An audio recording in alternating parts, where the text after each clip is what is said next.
These diamond ring sugar cookies are almost prettier than the real thing. Hi, I'm Leslie with Leslie's Cookies and Treats, and if you love decorating sugar cookies or you want to learn how, you're in the right place. Let's decorate together. These gorgeous cookies were designed by the Flower Shop, and you can get a list of all of the supplies and a link to this cutter in the description. And I don't know why, but before you even start decorating this cookie, it looks kind of like a turtle to me. What do you think? Leave me a note in the comments and let me know if you agree. Anyway, back to cookie decorating.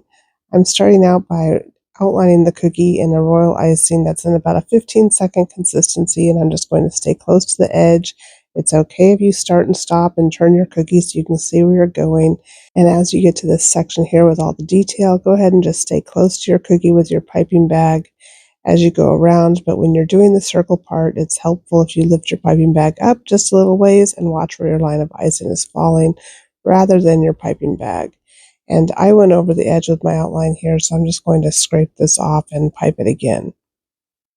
Then I'll go ahead and fill in the whole cookie using the same exact icing, and because my icing is a 15-second consistency, I can go right up to the edge, and I am not worried that it's going to overflow.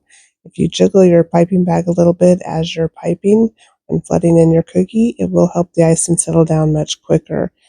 And I highly recommend you get a cookie turntable, or you decorate your cookies on a paper plate or something you can easily spin so that you can move your cookie around. It just makes it so much easier. And once you finish flooding in the cookie, grab your scribe or your toothpick and smooth your icing out and pop any air bubbles.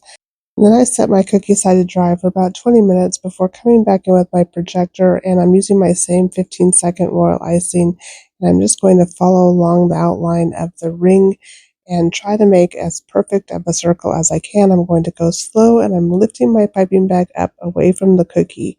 And there's just no way I could have made a ring this perfect without the projector. And even with the projector, it's not a perfect circle. So just do your best. Then I outlined the sides of the diamond and I set my cookie aside to dry completely, and now I have an edible gold marker, and I'm just going to come in and carefully draw across the top of this ring and the sides of the diamond. You could also paint that on with edible gold paint. No need to wait for that to dry, so I'm grabbing my green icing, also in about a 15-second consistency, and I'm just going to outline and flood in the leaves. And then I'll use my scribe, or you can use a toothpick, to shape them and settle that icing down. We want to make sure that the icing gets all the way down to the cookie so that there are no craters as the icing dries and it kind of sinks in the middle. So you want to kind of overfill these areas, and in order to do that, you need to make sure your royal icing is at least a 15-second flood consistency. Otherwise, your leaves might not hold their shape and they might not end up looking exactly the way you wanted them to. So now that those leaves are smooth, I'm just going to draw a couple of lines down here for some different flowers, and then we'll make a couple of more leaves. And I'm just going to eyeball where I think the leaf should go. I've got a fairly large center flower that I'm going to put on this cookie, and I want to make sure that this leaf peeks out from underneath. And while we wait for those leaves to dry a little bit, I'm going to move up to the top of the cookie and pipe in the diamond.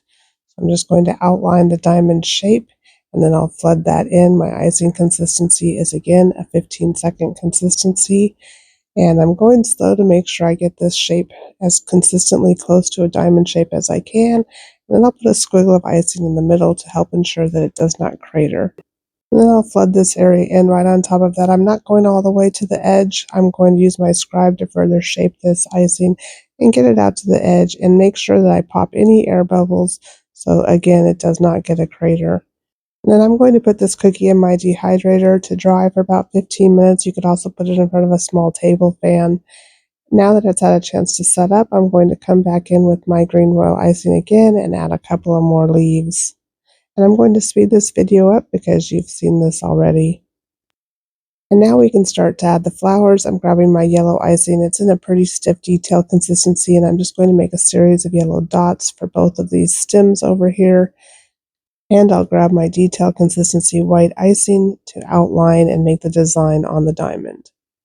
So touching down, I'm going to drag a line around the outside edge, touching down at each corner. And my icing messed up a little bit here, so I'm just going to wipe that away. And I'll start on the other side and continue my outline. And I decided to stop and turn my cookie so I could better see what I was doing. It's okay if you do it in one continuous outline. It probably would have been better. And I went back in with my scribe off camera and just touched up those areas where the icing connected so there weren't any start and stop bumps. And to continue the design for the diamond, I'm just going to touch down at the bottom, go up to that line in the center, and then angle my line in a little bit at the top and do the same thing on the other side. I'm going super slow. I'm watching where my line of icing is falling. I'm touching down at the intersections and then going along the other way. And then when you use a detail consistency icing, sometimes it doesn't fall completely flat against the cookie. And so I'm actually going to take a dampened paintbrush where I've wiped off all of the water on a paper towel and just gently push down any raised areas so it doesn't flake off when you're bagging your cookies. Now it's time to add the flowers. I made these flowers in a different video, and I'll leave a link for that in the description. So I'll just add a bit of royal icing to the back and press it right down here in between all of these leaves. Isn't that cute? This is the most gorgeous design. And then I'm also going to add a little pink flower over here. Again, I made these in a different video, and they're all linked in the description.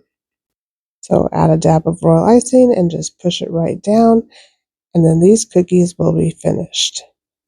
They're elegant, they're flirty, they're fun, and perfect for bridal showers or weddings. Thank you so much for decorating with me today. If you like this tutorial, please be sure to like, subscribe, and don't forget to comment. And up next, we have some golfing cookies that are perfect for Father's Day or even baby showers. So be sure to subscribe so you don't miss a thing. Bye!